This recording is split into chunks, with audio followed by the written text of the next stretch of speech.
Seguimos en la sintonía de protagonistas para hablar con un hombre que acaba de escribir y acaba de presentar, mejor dicho, su primer libro.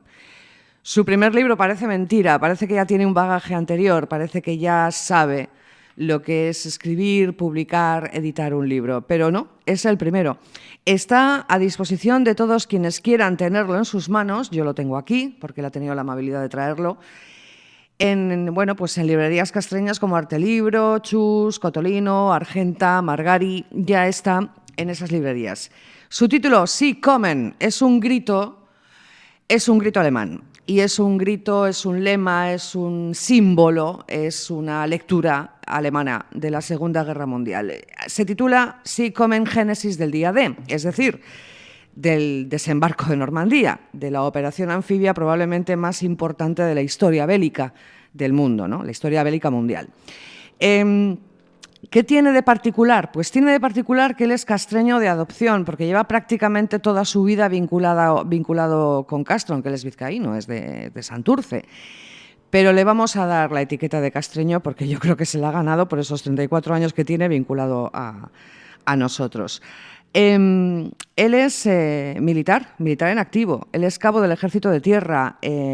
Su trabajo, transmisiones. Ahora enseguida lo vamos a explicar. Y su nombre es Aitor Delgado García. Aitor, buenos días. Hola, muy buenos días. Quiero dar las gracias por acogerme aquí en tu casa con esta amabilidad y por permitirme que me dirija a todos mis vecinos. Encantados de recibirte, encantados de poder hablar contigo.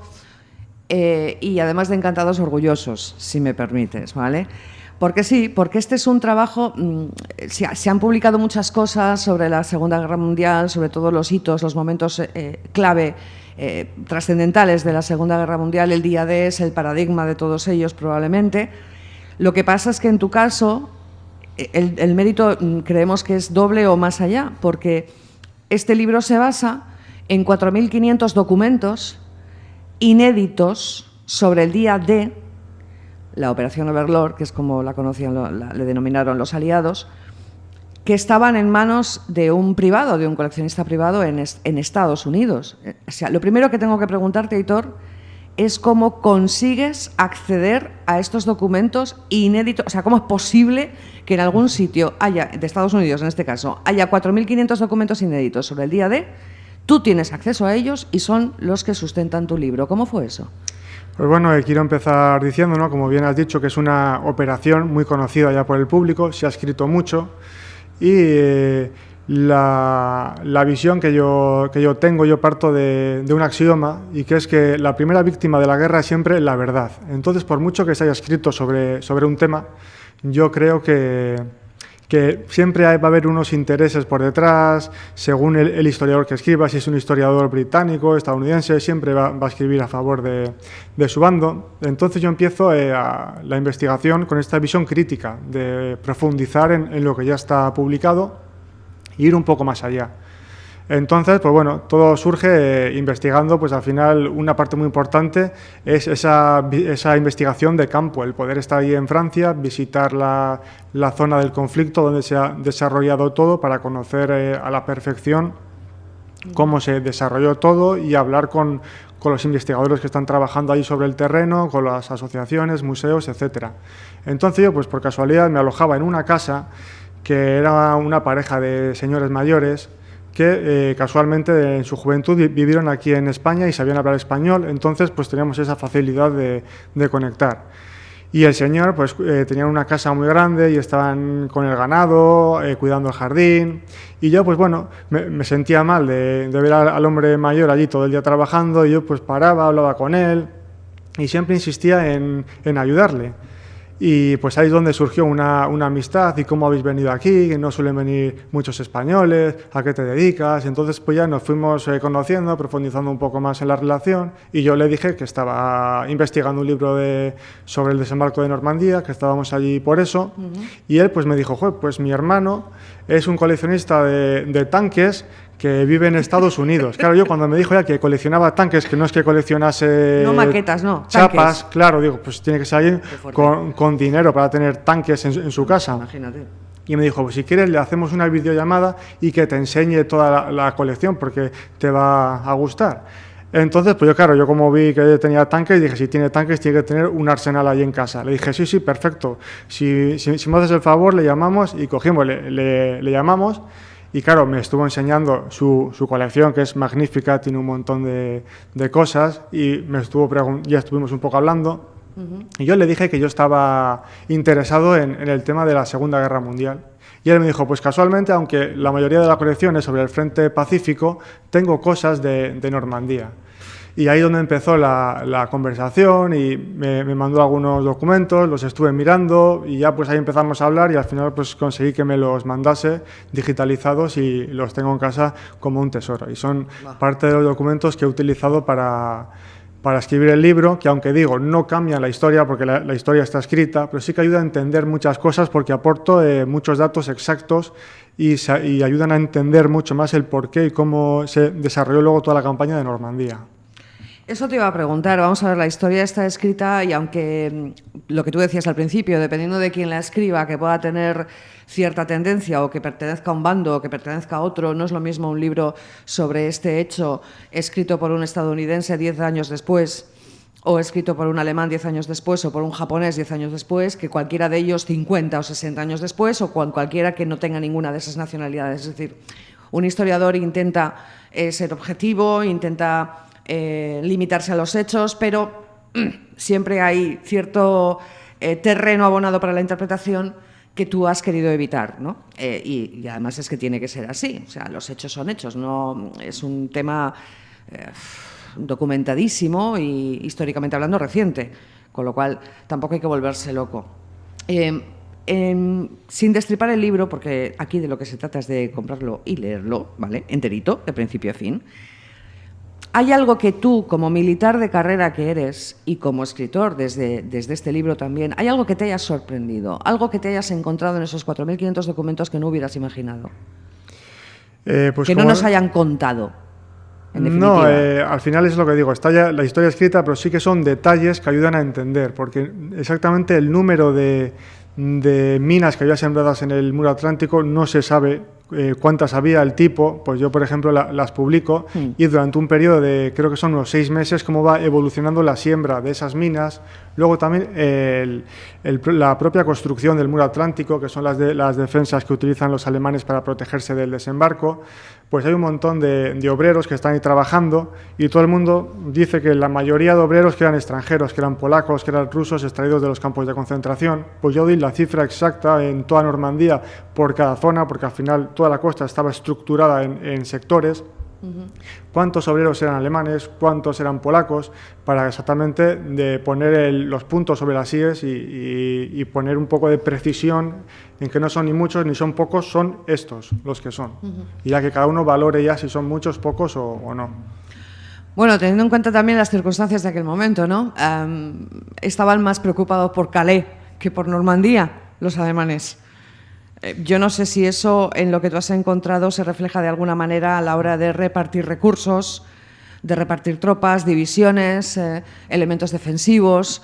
Hombre, la línea de búnkeres estaba allí, eso está claro, ¿no? Pero como Hitler estaba convencido y algunos de los miembros de su alto mando estaban convencidos que iba a ser Calais y no iba a ser Normandía, parece que sí se dispersaron esos recursos. ¿Te has encontrado con algo de eso también en la documentación? Sí, evidentemente ha sido una de las cosas que más me ha sorprendido y es ese juego secreto que está por detrás de lo que son las operaciones militares, que es lo más conocido, y son esas misiones secretas de comandos, de espías, los bulos, cómo juegan a favor de un bando o del otro para informarte o para desinformar al bando contrario sobre el lugar del desembarco, el punto del desembarco, el potencial propio de tus unidades. Los alemanes, por ejemplo, cómo utilizan también la propaganda de sus periódicos para crear una imagen ilusoria de lo que es el muro atlántico, porque el muro atlántico no es desde luego no es un muro, es atlántico, pero muro no es. Son una serie de puntos fortificados, pero distantes unos de otros. Entonces, la base del libro precisamente es eso, es la lucha por la información, el conseguir información de tu rival y a su vez intentar desinformarle, para que el enemigo no focalice las defensas en el punto donde se va a producir el desembarco. Entonces, esa es una guerra secreta que está ahí durante los 2 años que dura la planificación del desembarco, y como bien dices, los alemanes, pues fruto de ese bombardeo que estaban sufriendo de bulos, estaban muy divididos y no sabían si efectivamente el desembarco iba a ser por Calais, que era el punto lógico de una invasión por la cercanía con las Islas Británicas, o podía producirse en el norte de Francia, ¿no? En Bretaña o en Normandía, en el sur de Francia iba a ser en Noruega, o los aliados iban a apostar por seguir presionando en el frente italiano. Entonces los aliados pues tejen ahí una serie de operaciones paralelas a la de Overlord, la operación Fortaleza, que es la operación que sirve para encubrir el auténtico desembarco, que es el que se produce en Normandía. Bueno, es un momento en el que espionaje, contraespionaje, un montón de mensajes en las ondas, a ver si el enemigo capta este mensaje secreto, entre comillas, y traga, ¿no? Es un poco por ahí, ¿no? Tenían a Patton encerrado en una habitación en Londres. Hicieron pensar que él iba a dirigir Eso es. La operación en Calais, sí, es verdad. Patton era el general que los alemanes tenían en mayor estima, porque tenía unas tácticas de guerra muy parecidas a la de los alemanes. Entonces los alemanes pensaban que los aliados elegirían a Patton como el jefe del desembarco. Y porque además había sido el único en vencer a Rommel, con lo cual pues ya tenía un poco, no sabes, un poco, tenía bastante prestigio. Pero bueno, en definitiva, que conoces los hechos, pero la documentación que tú has descubierto y que pones a disposición de todos en este ensayo histórico, que no lo he dicho, esto no es una novela, esto no es nada más y nada menos que un ensayo histórico en el que nos nutres de datos, de información, al fin y al cabo de información, que viene a complementar los hechos que son los que son. Es una información que viene a complementar, a tapar huequitos donde no había datos y tú has conseguido aportar esos datos y mostrarlos. Yo me imagino que para ti, para terminar, Aitor, esto ha sido apasionante, ¿no? O sea, eres militar de carrera, a ver si me entiendes. O sea, esto es una lección de estrategia, ¿no? Supongo. Sí, claro, sí. Una vez que estás inmerso y ya no es que estés recopilando información ya de los libros publicados, sino que estás dentro de la historia, estás descubriendo la historia, estás viendo los documentos que están firmados de puño y letra por los propios coroneles, los comandantes, por los mandos que estaban allí en aquel momento, y estás descubriendo información que es inédita. Dices, es que esto lo tengo que publicar pues porque es algo que no se conoce. Así es. Y han sido mucho tiempo de traducir de los 4.500 documentos, pues la mayoría eran la minuta de la comida que había en el día, permiso para cambiar una bombilla o para mover una ametralladora, que al final es un trabajo arduo, metódico, hay que traducir muchos documentos que después a la hora de la verdad no sirven todos los documentos que se traducen, porque al final un grupo de ejército, el grupo de ejércitos de Rommel, que es en este caso, pues genera un montón de documentos de todo tipo y no todos son válidos para el relato. Pero quisiera hacer un inciso con lo que has dicho antes en cuanto al ensayo histórico, que sí, es un ensayo histórico, es un libro que está lleno de datos, de detalles, de nombres, de generales, de localidades, pero está escrito desde ese punto de vista de que va a ser difícil para el lector tratar un tema complicado como es la planificación, la parte más logística, más administrativa de una operación, y está contado de una manera muy llana, se entiende. He intentado reducir la información a lo mínimo posible para que lo pueda entender cualquier persona. Tiene anécdotas también, que a la gente le suele gustar mucho quedarse con las anécdotas, con esas operaciones de engaño. Entonces, la gente que no tenga miedo, aunque no sea una novela, es un ensayo, sí, aprenderán la historia del desembarco de Normandía, pero no es un libro que esté escrito para expertos. Y algunos de los documentos reproducidos, por cierto. ¿Algunos de ellos están reproducidos o estos son otros documentos? Los que vienen reproducidos, digo. Esos precisamente son documentos que le hemos querido dar ese toque para que parezca original. Son copias de otros libros que los he incluido, perfecto, pero para darle ese toque de formato. Es que la edición está muy chula porque está colorida, muy ilustrada, hay muchas fotografías, reproducción de documentos, planos, croquis, gráficos, en fin, es sencilla de llevar, además por la estética, por lo que es la propia estética del libro, ¿no? Además del lenguaje que tú has utilizado para contar las cosas. Sí comen Génesis del día D en las librerías castreñas de Aitor. de este cabo del Ejército de Tierra, Aitor Delgado García, vecino de Castro, en fin, de toda la vida de Dios.